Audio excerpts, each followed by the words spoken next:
David was the king of Israel. As king, David's responsibilities included leading the army.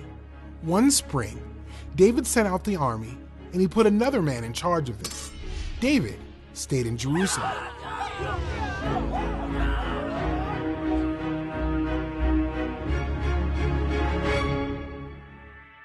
One evening, David looked out from the roof of his palace and saw a beautiful woman named Bathsheba.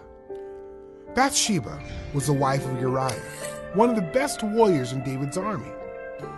David sent his messengers to get Bathsheba, and she came to David's house.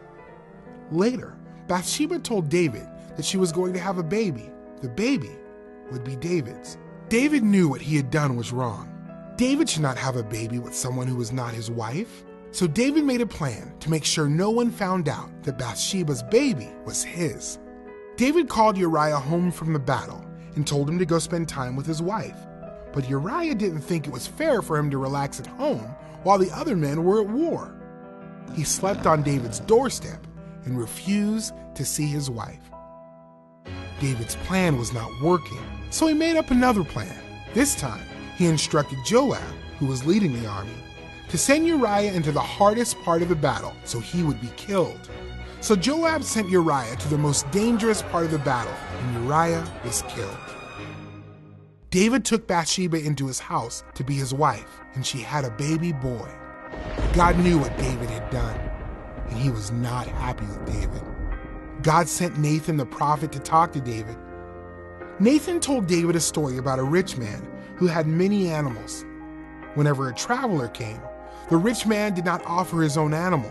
Instead, he took a poor man's lamb, the only lamb he had, and gave it to the traveler to eat. David was angry. The rich man should die, he said.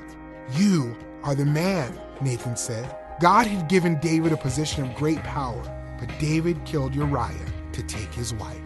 David realized he had sinned against God. David deserved to die. You won't die for this, Nathan assured David. But God will punish you. Your son will die instead.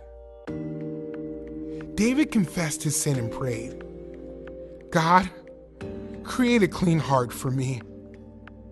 David realized he could try to please God with sacrifices, but that wouldn't be enough to pay for his sin. God wanted David's heart to change so that he would not want to sin again. When David sinned against God, God forgave him.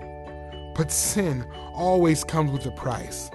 God spared David's life, but David's son died.